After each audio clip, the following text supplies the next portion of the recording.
Right.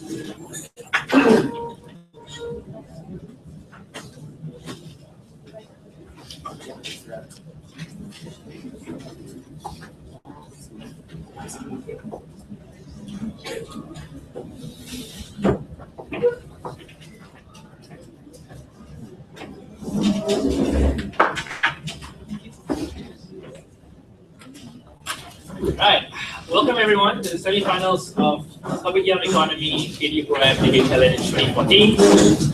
Before we start, some house rules. Make sure your headphones are silent. If you have to leave the room, please do it in between speeches, not while the speaker is speaking. And keep all discussions and cheering to a bare minimum on $9 if possible. That's it and done. Without further ado, I invite the Prime Minister to open the meetings.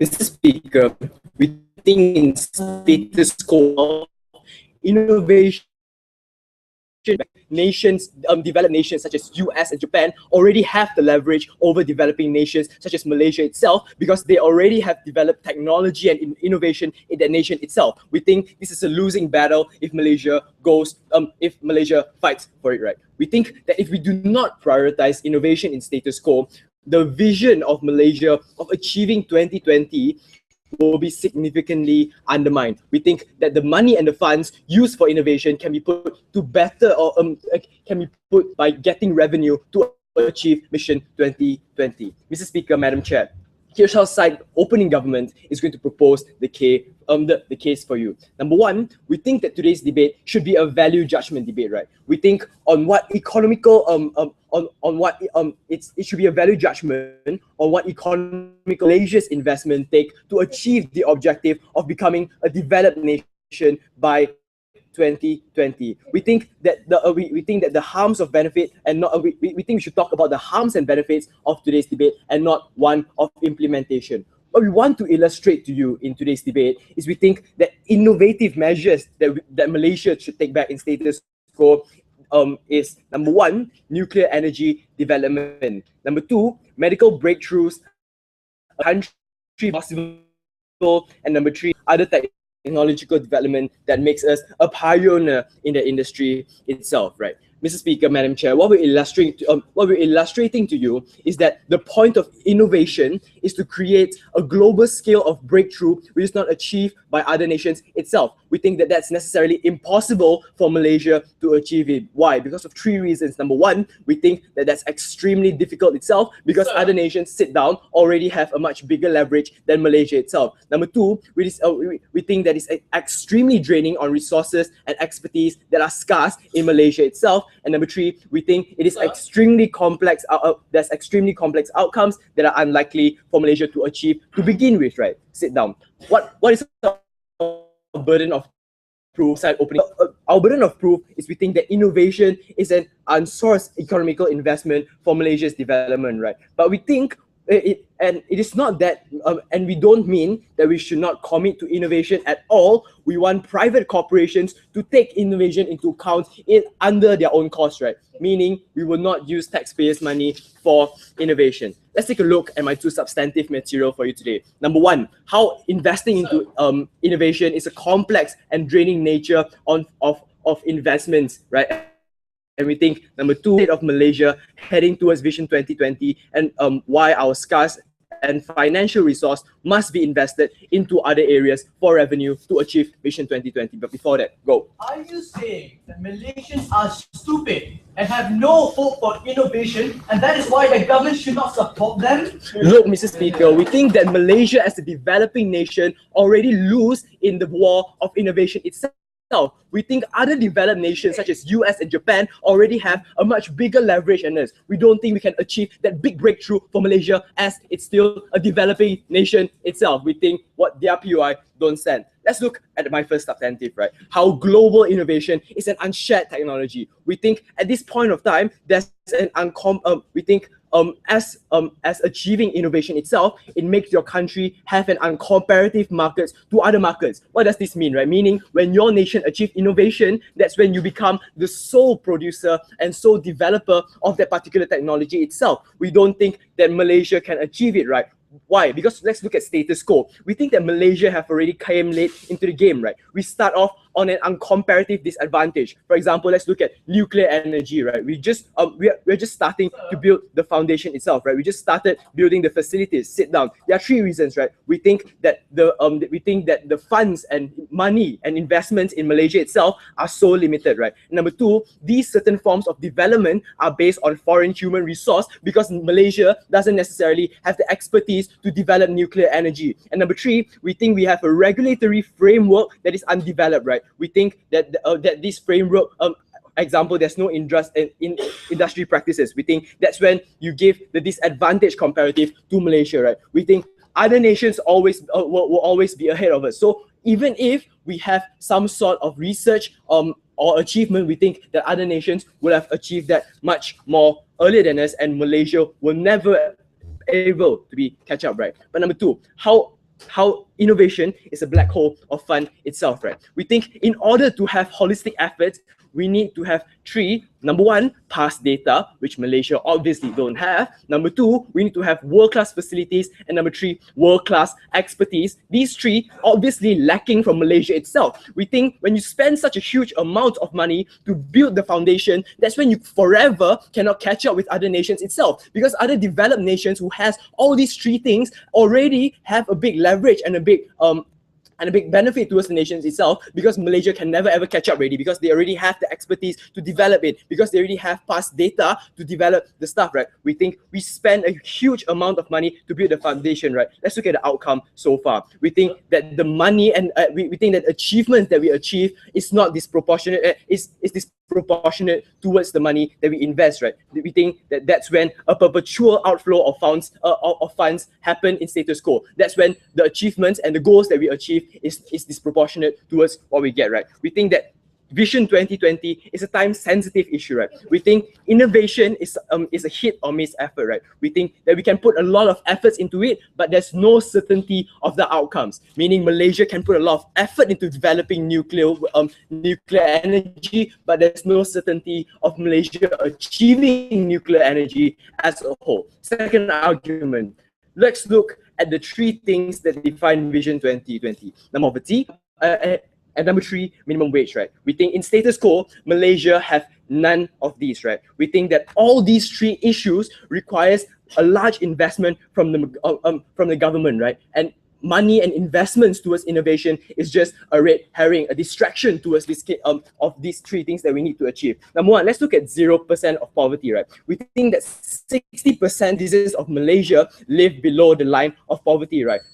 Why so? We think that they do not have knowledge of welfare and do not have access for welfare, right? So for the government to ensure that they get welfare, the government need a lot of funds to ensure that these people get the welfare they need. We think that that's when innovation shouldn't come into play. But number two, healthcare system, right? We think Malaysia is close to it, but we still have an inefficiency, right? We think we need more money to make the medical profession a much more attractive profession for people to chase from, right? We think that that's when a big investment it takes into account also. Number three, minimum wage, right? We think in status quo, it's only for specific jobs, but not for everything, right? We think as a conclusion to it, all efforts, if not divided, we think 2020 be undermined, right? We think that money for innovation could have created more revenue, such as creating more jobs for the people to achieve Mission 2020. For all these reasons, go with side OG.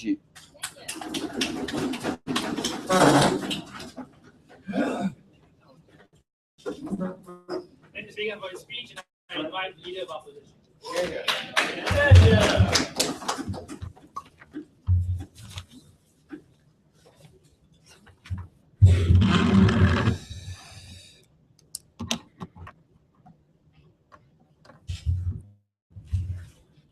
Ladies and gentlemen, today coming from side opposition, we have a really simple policy, right? We have three things that we would like to emphasize today. Firstly, we believe that innovation comes from a culture of innovation that is only able to exist if it is carefully fostered by the country and the government itself. Secondly, the government should actively create and support the culture of innovation. So what exactly specifically are we going to do to foster and enforce this culture of innovation? Firstly, we are going to provide grants for aspiring innovators. Secondly, we will provide legal protection through patents for these innovators and their innovations, right? We believe that the government should continuously support active research and development via the creation of institutions and rebuttals.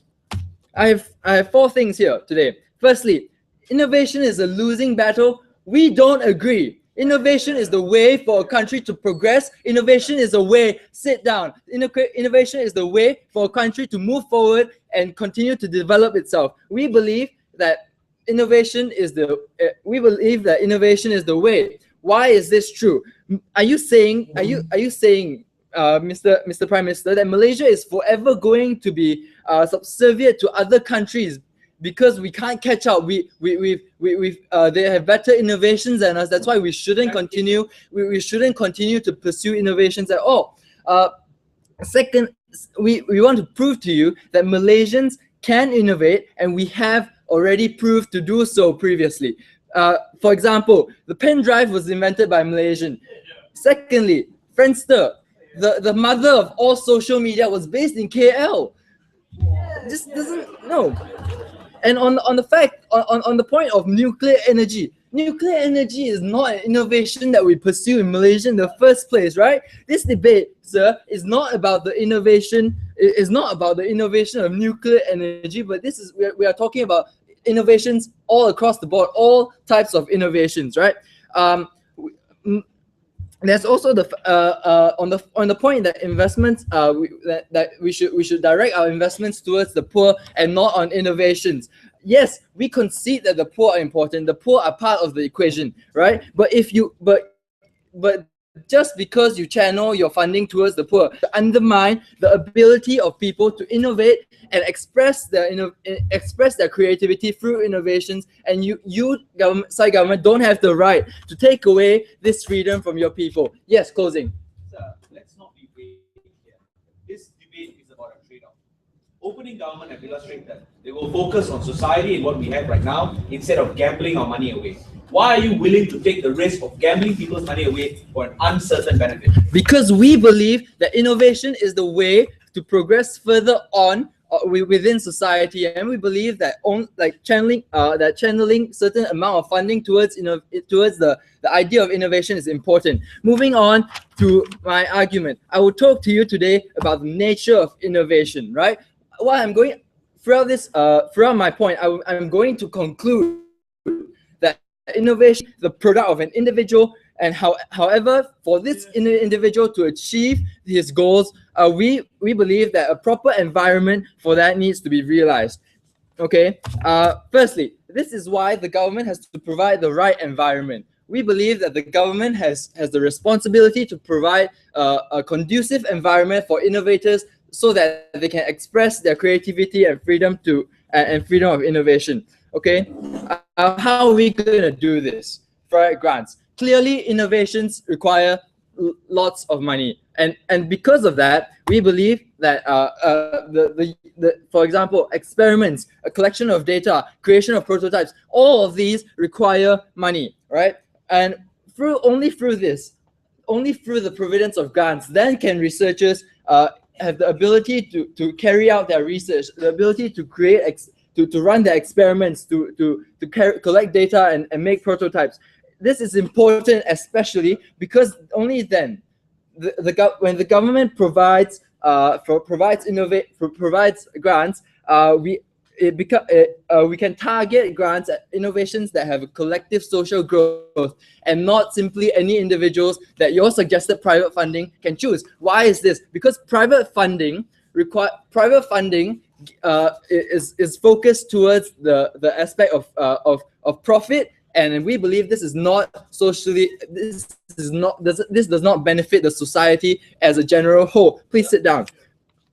Let me draw a comparison to you. In their policy, the researchers struggle. They are forced to go and search for funding. They are forced away from because they are forced to find their own funding because the government is not providing them what they need, okay? And what this does is that this distracts them from their main goal, that is innovation. This suppresses their ability to innovate. Secondly, and also again on the point of private companies, innovators are forced to find funding, are forced to find funding for themselves, which will lead them to which will lead them to private companies, which again will only which will again only focus on profit. And Evan is going to talk to you about why private companies funding innovators is a bad idea. In conclusion of this point here, innovation needs funding by the government, and we provide that in our policy. People also need opportunities, and opportunities need to be easily available. And this is why the government should aggressively pursue policies that nurture innovation, right? And if we don't provide an environment for these innovators, what's going to happen is that innovators are then left at the mercy of the free market when we don't fund them. And the problems of leaving them to the mercy of the free market is that their inventions aren't then valued, and they aren't properly developed, because and hence what happens is that this drives them to another country. In example that I've already referenced to earlier, the pen drive. What happened to the Malaysian creator of the pen drive when you don't fund him? You know what happens? He goes to Taiwan, and your technology goes to Taiwan. Secondly, when we provide legal patents and grants, we allow them further to express themselves, because now they don't have to be afraid about people stealing their technologies, right? They don't have to be afraid of someone jacking them. They've spent their entire last 10 years of their life towards. And from side opposition today, we strongly believe that the government should only should create a culture of innovation, and eventually culture of innovation, one day we believe that we will be able to catch up with the likes of America, with the likes of Japan, because we have fostered this culture of innovation. Thank you.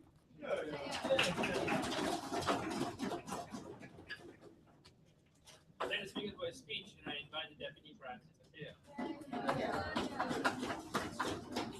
Great here.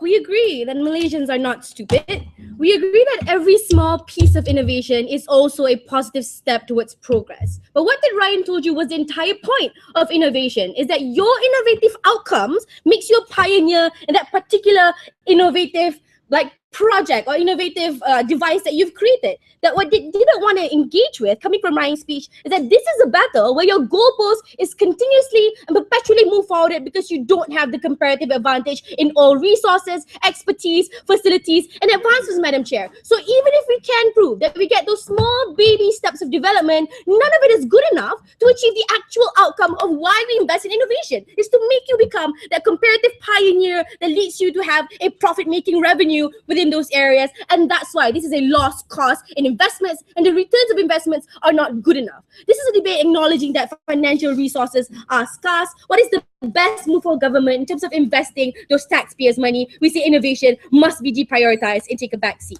Two arguments in my speech. Number one, I'm going to tell you why compelling only corporate actors to invest in innovation is far better for the future of innovation in Malaysia. Clashing with Aaron, even before he speaks, why to give beyond 2020 means we should prioritize achieving the status of developed nation, and why society tends to benefit more from that goal. But before that, 3 main rebuttals. Number one, on achieving the culture of innovation. We think the culture of innovation can be actively fostered without the government having to invest their own funds. How can we do it? A, we can grant corporate benefits that are unrelated to finances. Create awards and recognition for corporations that actively prioritize giving innovation, or give like easier foreign visas, entries for employment if you employ these people for the purpose of innovation. So we can actively foster the culture of innovation. Secondly, we can actively propagate that innovation is good, and we want that to remain as a part of our culture. We do it by including this within education, by having campaigns and talks and discourses in general, that we still want Malaysian people to indulge within innovation,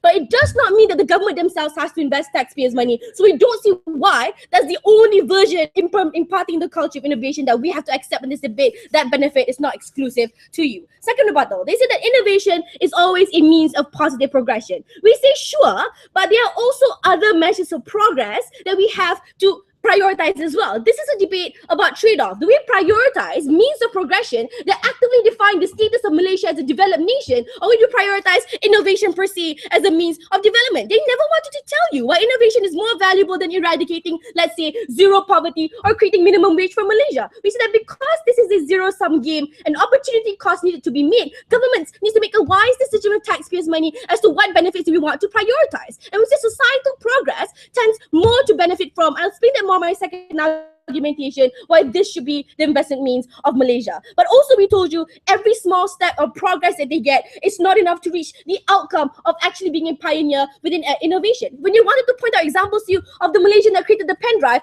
exactly, that was the Malaysian who was educated overseas and had zero reliance to government support and government education, Madam Chair. So we want to claim his nationality, fine, but this is not a direct result of the actual investments of our Malaysian government into innovative efforts. You cannot claim that benefit. The third rebuttal is this. They say corporations only focus on profit. But we think innovation is a means of gaining profit for corporations, and that's why they have an incentive to invest into innovation. The difference here is it is a long-term capital and long-term for corporations to achieve innovative results, but governments don't possess that long-term capital. Time is extremely sensitive, as we told you in Ryan's speech. The goal of becoming a developed nation ends at 2020. In the meantime, your victimization creates member society who don't get those investment of resources. So, but big corporations use investments into innovation and become pioneers, as they already do on the status quo, have the same kind of privilege. Lastly, this debate is about trade-offs. That side didn't even want to consider all of the benefits of trying to become a developed nation on the behalf of Malaysia in 2020. They only want to talk about innovation per se, and that's why opening government wins over opening opposition. Before I go on to my two substantives, yes. Why is it that the time sensitivity that private corporations apparently face cannot also be felt by long-term thinking governments to the future development of the nation? Because that time sensitivity nature applies to Malaysia, but it does not specifically apply to corporations. They have the amount of capital that will sustain them for the next 20 years while they get those innovative outcomes. Whereas Malaysia, in the meantime, when they invest in long-term capital, in the short term, people on the ground will suffer because of those loss of investment that the government decided to put elsewhere. Mr. Speaker, we have to be wise with taxpayers' money. A lot of the things that came in Ryan's speech was not engaged with. Number one, why compelling corporate actors to invest in innovation is far better. We think corporations are the best arbiter to move forward the innovative future of Malaysia, because the first level is that the link between multinational corporations crosses actual geographical boundaries. That means what they have in privilege is centralized resources, centralized expertise, and centralized technology that nations keep to themselves. What they didn't want to engage in terms of the nuance in Ryan's speech is because other countries want to become pioneers, they keep all of these information for development secret. They don't want to share it with other people because they don't want those people to get those kinds of innovative developments. That's why we have patent laws to keep it secret. The only time we exempt patent laws is for things such as maybe for medical benefits, but even then, that is a dodgy area for protection, Madam Chair. So with these multinational corporations, what we will have is across national borders, we have an expanding network of actual research and development. We think the comparative disadvantage that is actively suffered by sovereign nations is inexistent when it comes to the context of corporations, working and capital that crosses borders. So therefore, those networks are far more advantageous in trying to invest and create innovative outcomes. The second level is this: absence of state competition for corporations to invest in innovation. Because under their logic of innovation in Malaysia, we have to be dependent on government giving us grants to invest in innovative efforts. What we think this sends is an active disincentive for other corporations who did not get this massive government grants to then indulge in innovative efforts within those same industries. Because if that one big company got the grant, then they already have the advantage over us, and therefore we don't want to indulge in those same efforts. We think it's better if you create a broader network of effort, so you get greater and better results across the board, and corporations should compete between themselves in the absence of state dependency.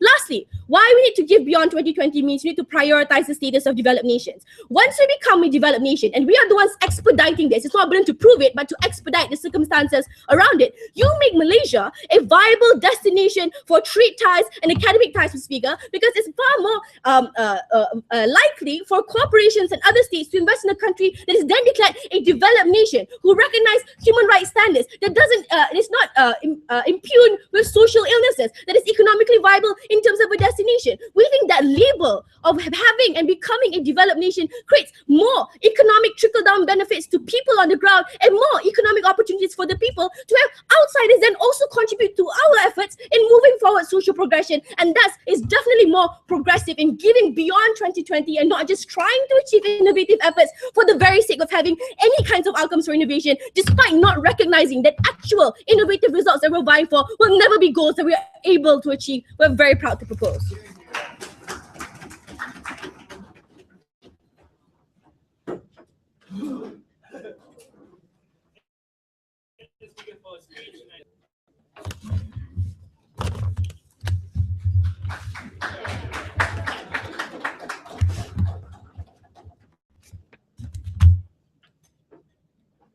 Ladies and gentlemen, the problem with our country is that we are forever being told that we are second-class citizens of the world, that we have to wait for other countries, wait for Japan, wait for America, wait for the UK to do all the innovation for us, and then we'll enjoy the benefits of whatever progress we say. This has to change. This is a fatalist approach that says that Malaysians will never come out on top. Because why? We are a third world country and we deserve none of this.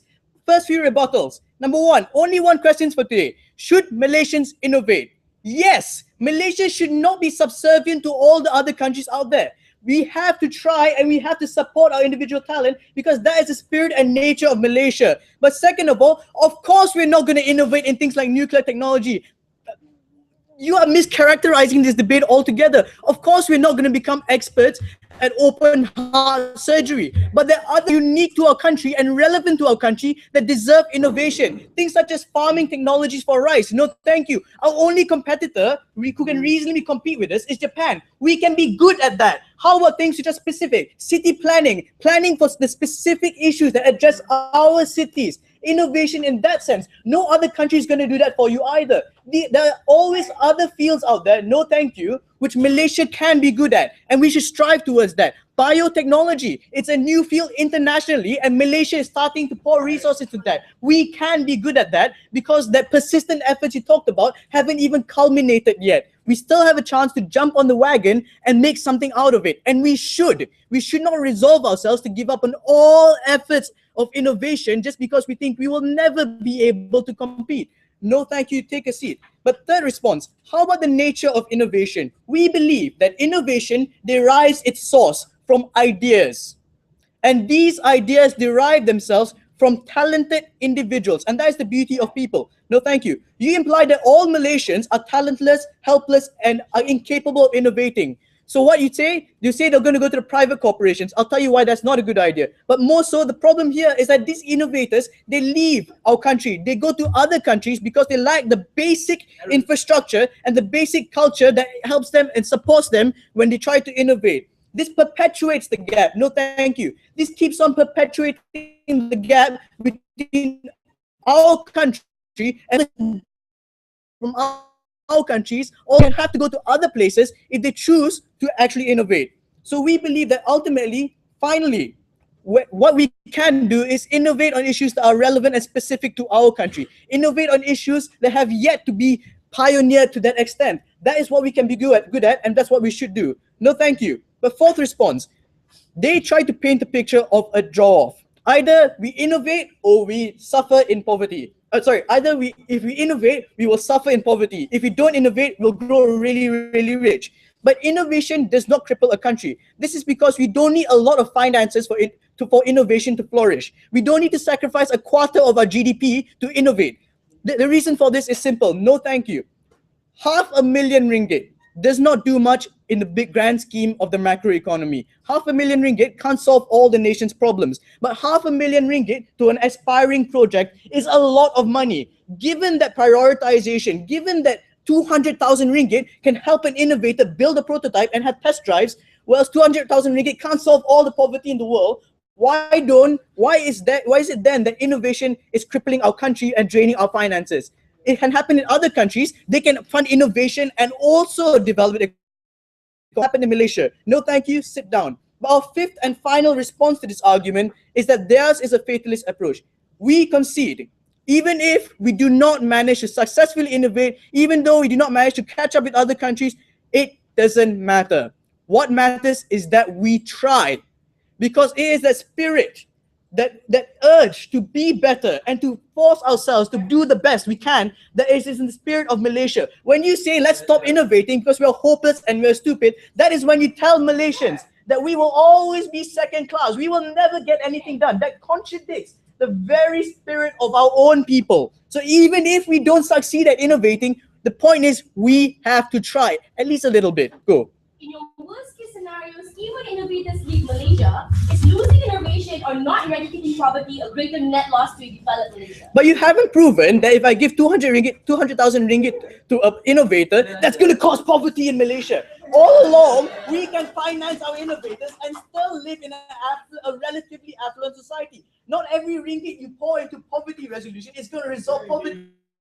But these innovations can run great levels of productivity to our country. No, thank you. If we manage to claim that technology and those innovations as our own, the net benefit is immense. All the investments you put into that innovation get multiplied, and I'm going to use the word of the tournament, exponentially.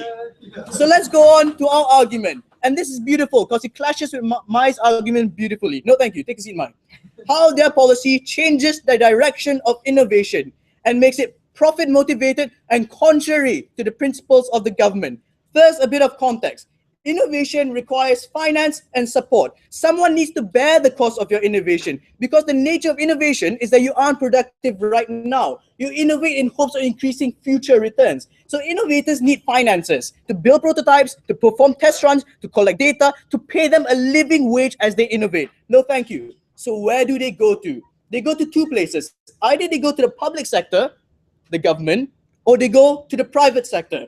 The problem is, in their case, innovators will only look to the private sector for this support because the government takes a back seat. This is the problem with the private sector. Number one, the private sector will only support innovations that bring profit. They disregard the social good. But second of all, the nature of the private sector is that it's fragmented. They lack collaboration, they compete against other companies, and they don't share the products of their innovation. But third of all, international companies take our talent and bring it out to the outside of the country. So that's bad. So in conclusion, we understand private sector innovation is important, but it is insufficient. We need the public sector. And this is why the public sector is important. Number one, we have innovations for the social good. Farming technologies that may not produce a benefit in terms of profit, but benefit all the people in a nation. But second of all, innovation specific to a nation, the propagation of culture, the identity of Malaysians, these kinds of things. These innovations in these matters are never going to be done by the private sector because they don't care. It doesn't bring them a profit. But these things are unique to us and our country. But third of all, we get to share because in the public sector, there's a network and collaboration of information. Ultimately, ladies and gentlemen, remember them as the team that said that Malaysians cannot innovate, that innovation cripples our country, that innovation is going to do Malaysia. That is insane.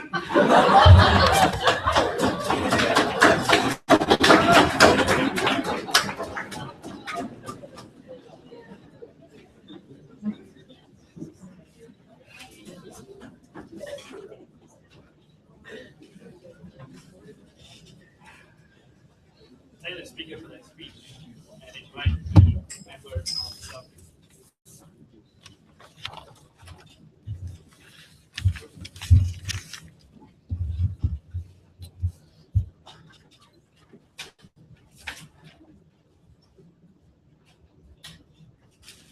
This is the exact type of egoistic, emotional type of spending that have costed us money and have never returned us results. Because this type of government does not focuses on tangible outcomes like profit, like the effectivity of product, but focuses on national pride.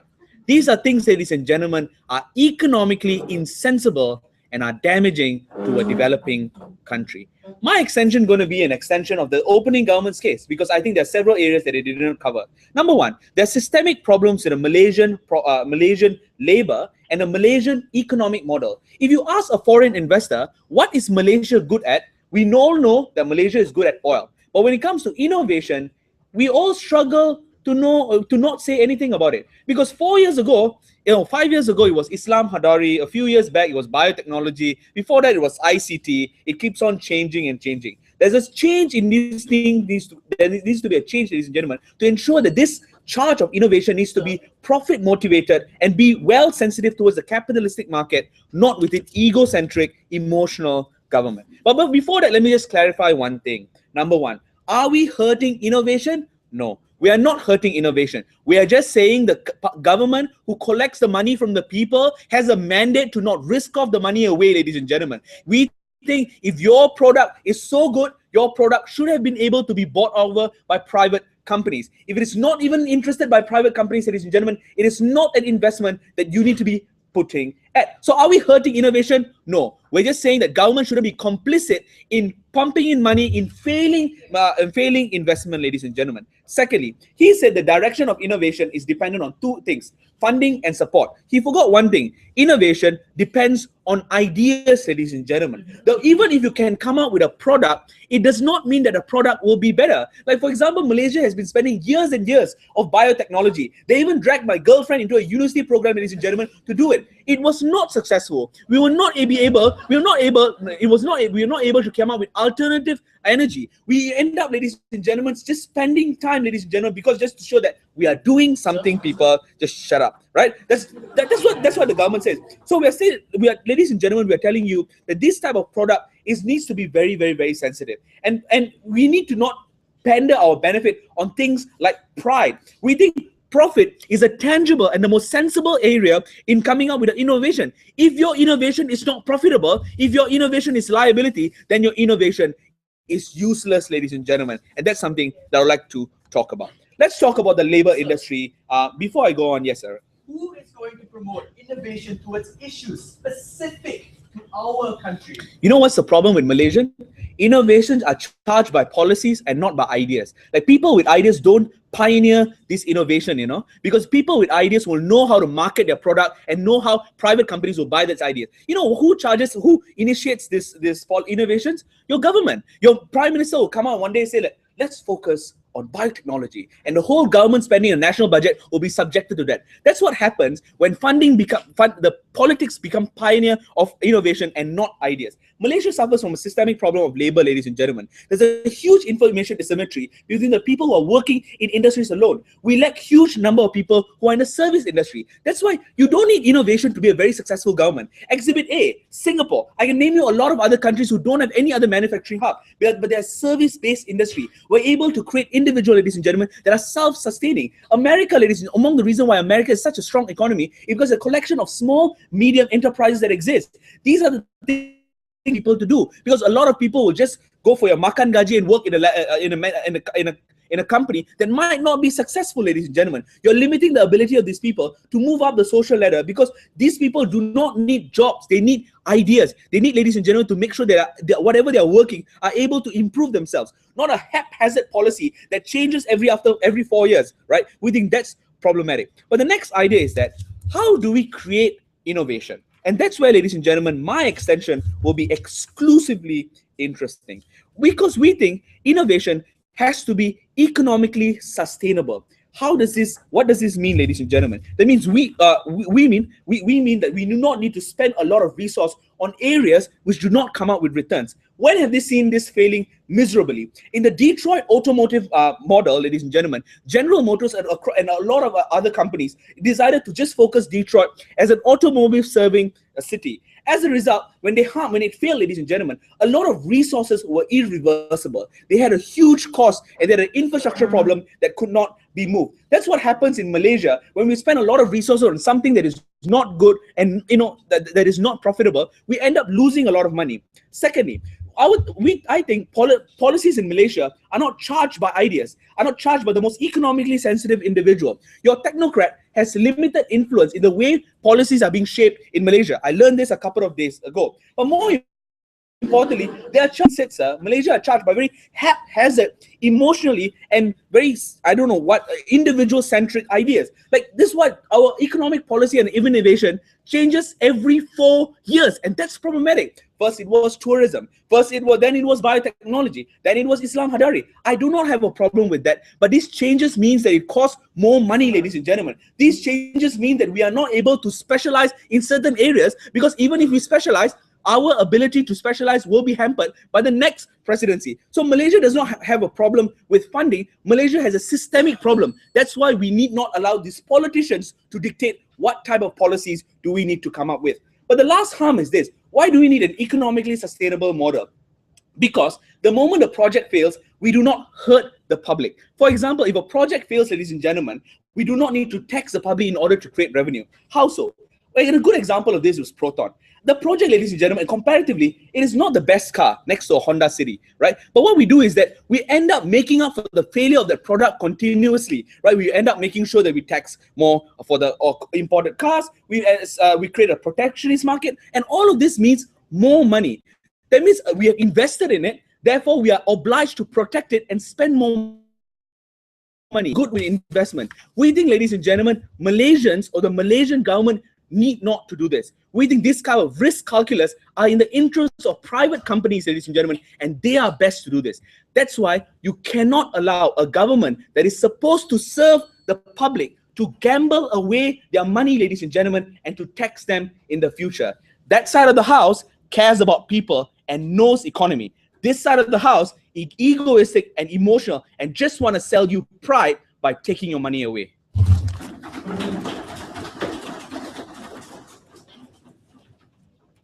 Speaking for the speech, I invite the member of opposition.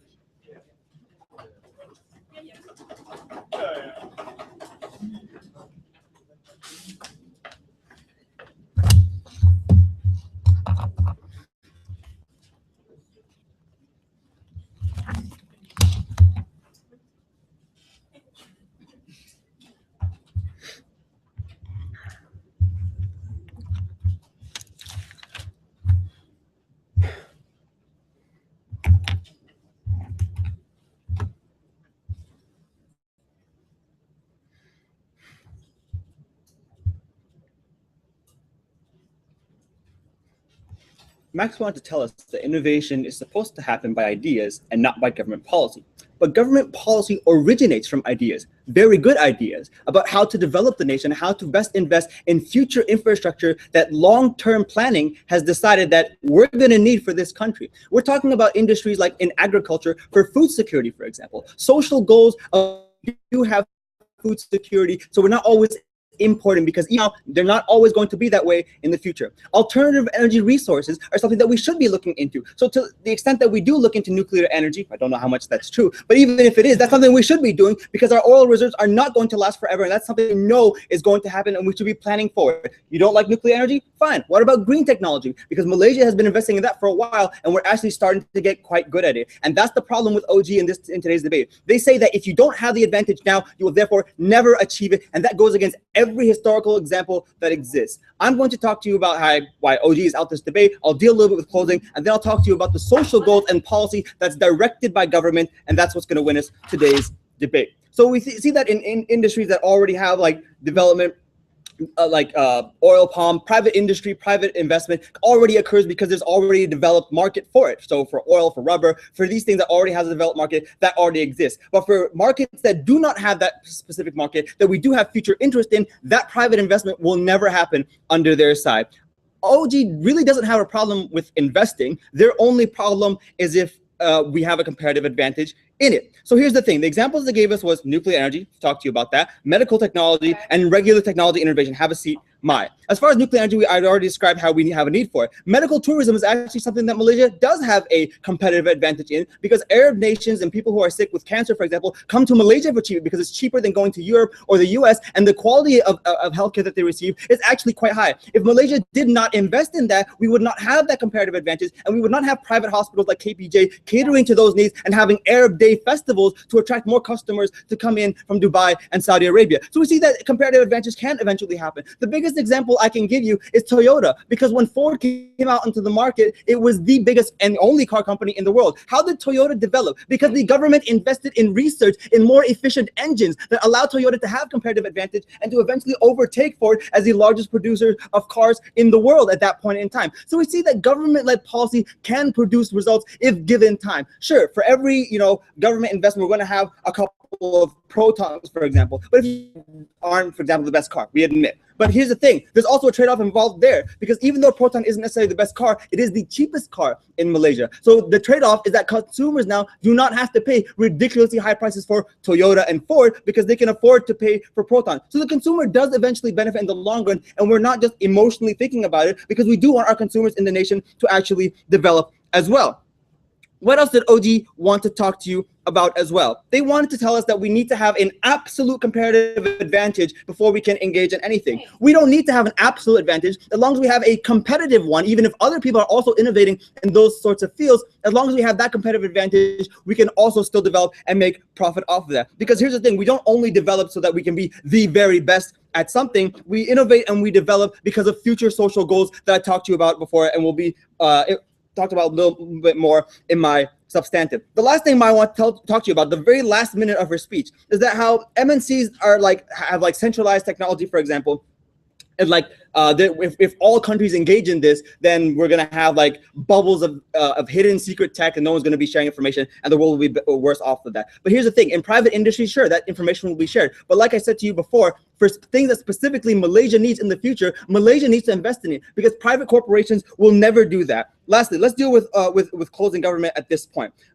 Really, they want to tell us that manufacturing is like he pointed us to examples of how private industry can already accomplish the things we want. Given the example of Singapore, for example, because they don't obviously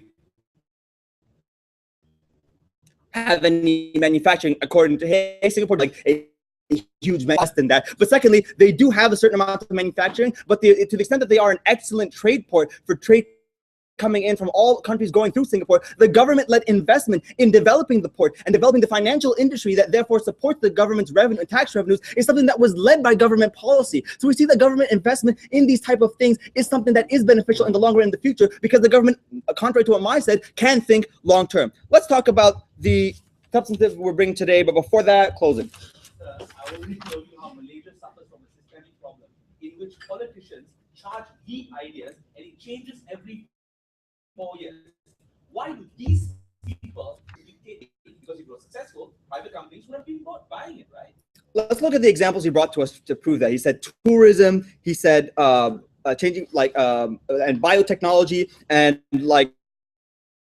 even finance, for example, development, all those things where we are about it. Malaysia is the hub and center for Islamic finance development and new financial products that are traded on the international markets, for example, because of government-led infrastructure and initial financing, when no other country in the world was invested in Islamic financing. If you want to talk about tourism, tourism makes up a huge chunk of Malaysia and Malaysia's GDP that happens now. Also something that would not have happened without government-led spending, even though it's not really necessarily investment and innovation. But lastly, let's look at biotechnology. And this will make up the example that will spend the rest of my have a seat. That will be our extension.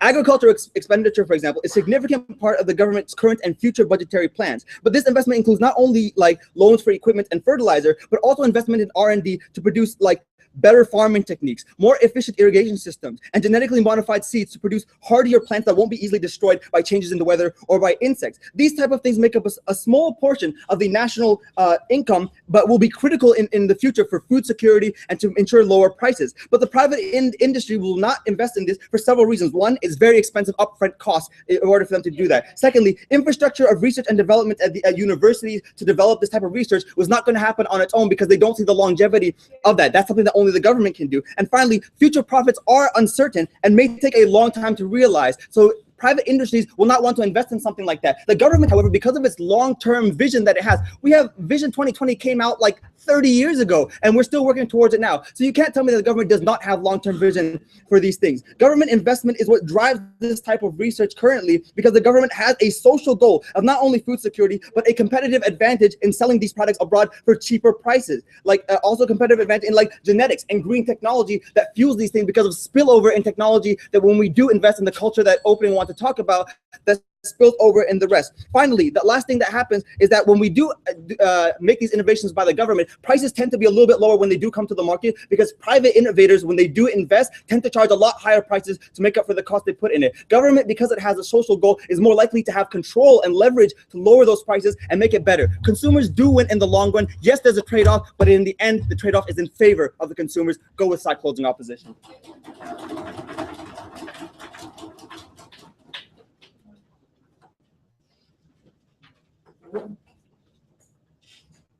Thank the speaker for his speech. I invite the good speaker on the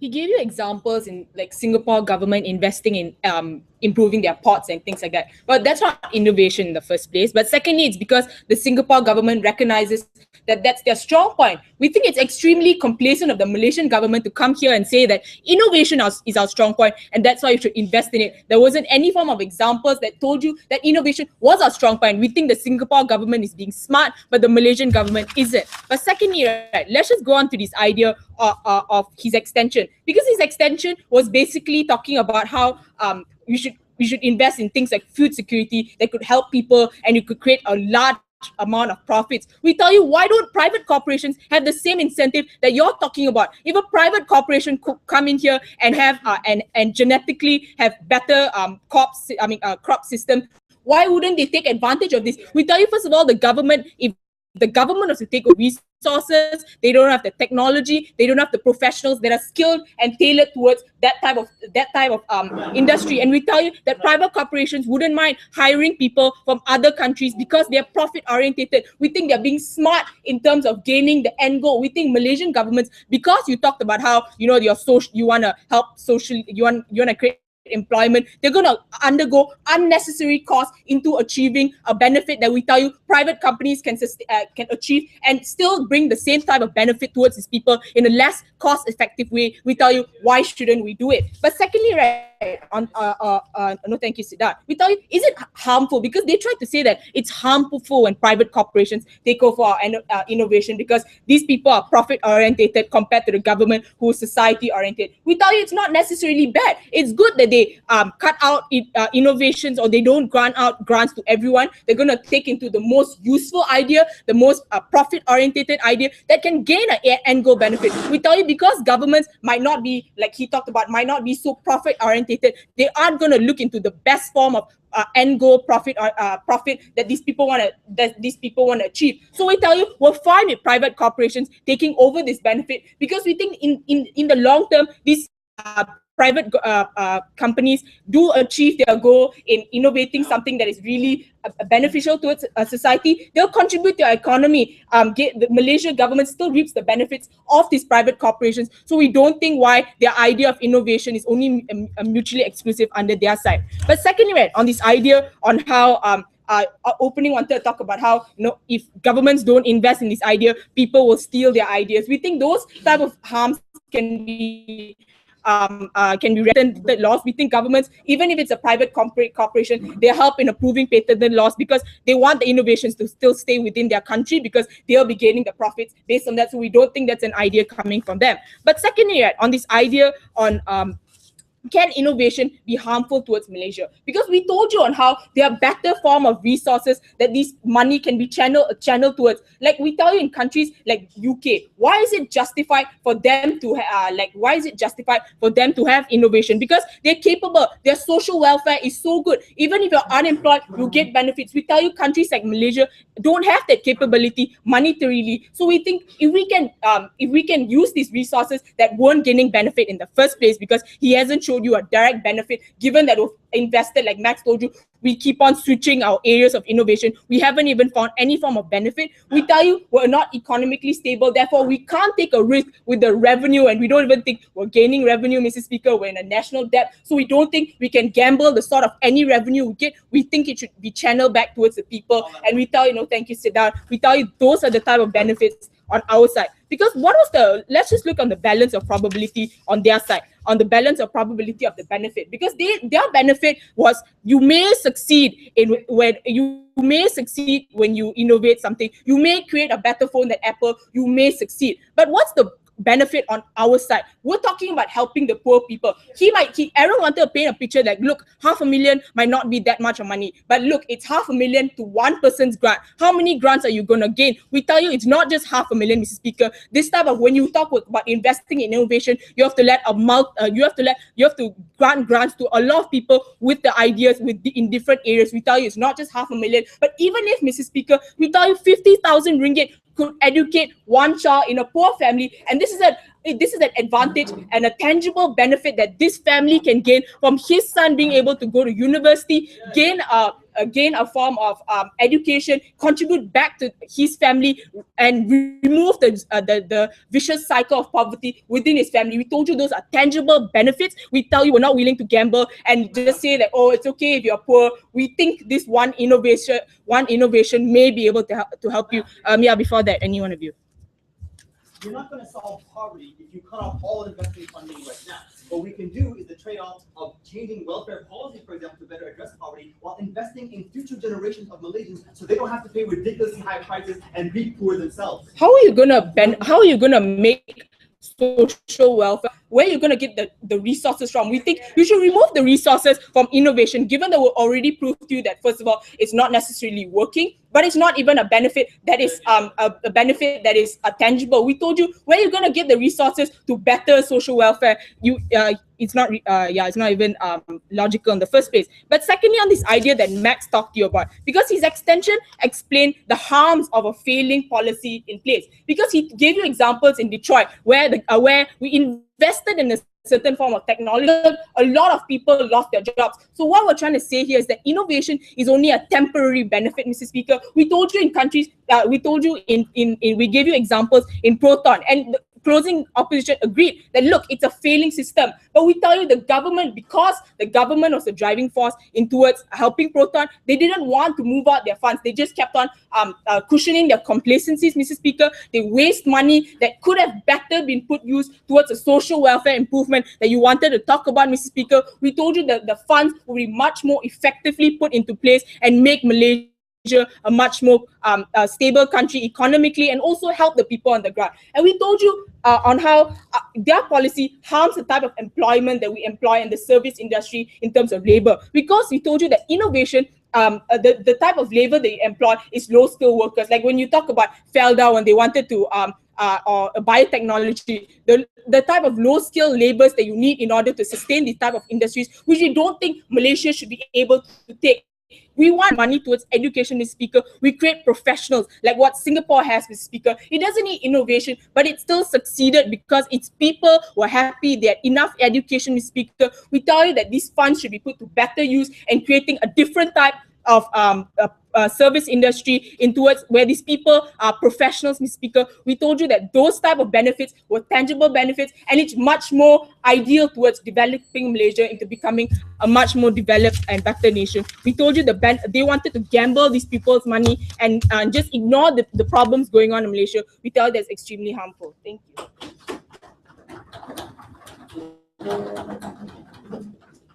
Now the speaker for a speech. We invite the final speaker, Mr. A.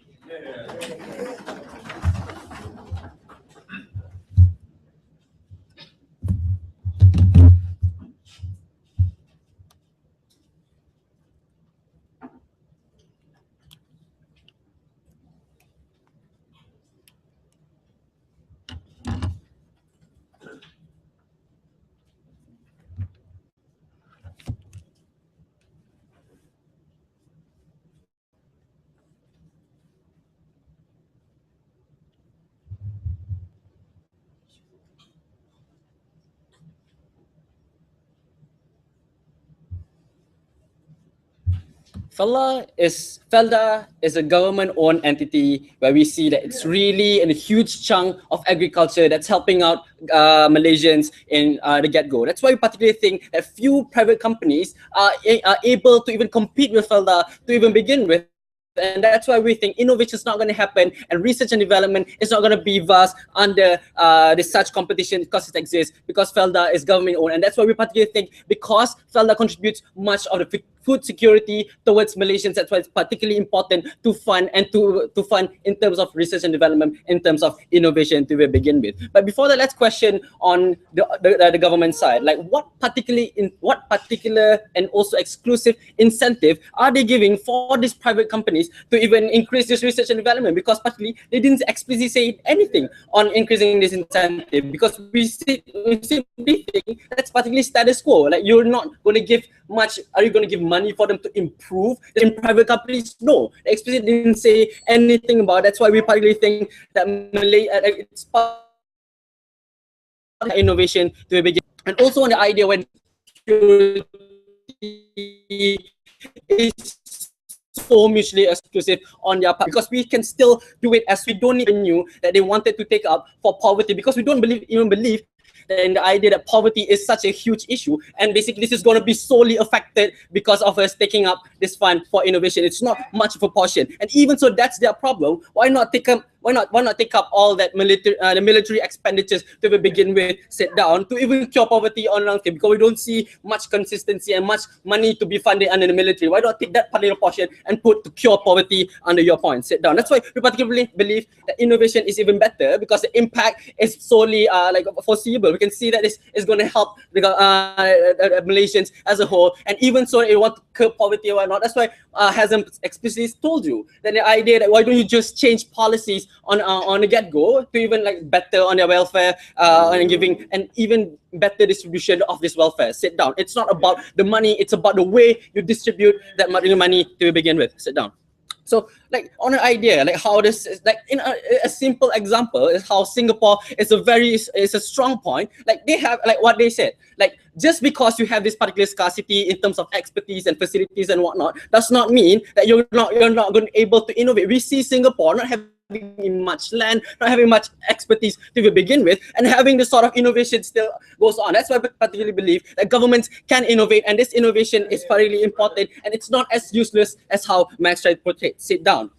One idea of how useless this innovation to even begin with. Like, particularly, we don't believe on the idea that government is particularly going to fund every single research and development. We're going to fund those what's particularly important to us in governing in food security, like how Felda's doing, and also on the idea of like alternative towards like source of fuel, like an idea. That's why we're particularly going to fund in those particular instances where it's going to be better for the people on the ground. So like it also has shown, like how Hazem told you explicitly on the idea of Islamic finance, how like even Toyota was funded by the Japanese government to even have better outcomes.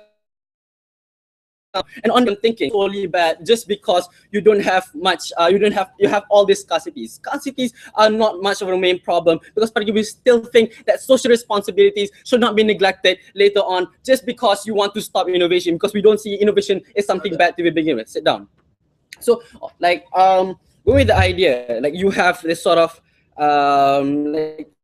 like Max trying to say that gambling towards the people's money, it's bad because it's particular risk. It's a risk that we're willing to take because it's going to give a better and a future a betterment later on. That's going to be benefited towards the people later on, because we particularly believe that this sort of investment can sort of being shifted and being sold, and this is something so beneficial that we can put it as a trade-off. We can sell it later on for this particular information that we got out of research and development and use it later on to pump up money for the government and for the betterment of people. But before that, closing. Sir, Delta is not an innovation biotechnology was. You spent a lot of money institutionalizing education in universities, hiring a lot of professionals. 6-8 years down the road, where have you gone? Well, that's the risk of innovation. Even so, it takes much of a long time to do so, but we still believe the outcomes will be there. That's particularly why, because this is something that is solely based on Malaysia, and Malaysia will crumble down with the absence of this particular research and development, because this is the particular thing that we are concentrating. It's so concentrated concentrated on the country agriculture and also on alternative towards fuel set down. So that's what I particularly get. So to win this debate, we probably believe which side best gives out progress and which side have more progress later on. We believe it's on our side because it caters towards more innovation. Because innovation, spending it more, because we probably need all these resources and money to fund to get all this equipment later on, and all this equipment later on will be having more like being funded even more and making it a bit easier for us to actually carrying out all this experiments in accordance for innovation. But before that, yes, opening. You are cherry-picking successful stories about innovation without considering that 99% of your innovative efforts fail at the expense of societal development. If we're so close to success, what's so wrong with passing all that torch to corporations?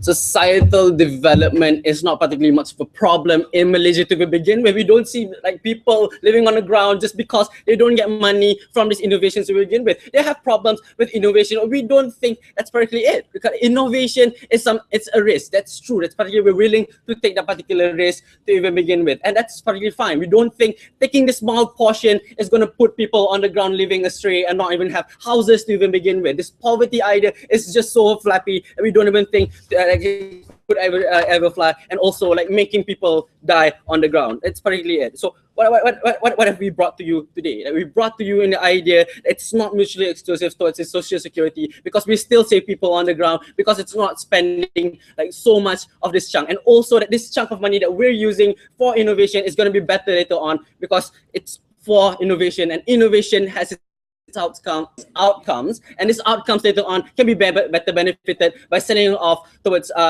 international entities, and also for betterment of the betterment for our particular people. And that's why we particularly think it's better, because then again it helps these people on the ground. And with that, thank you.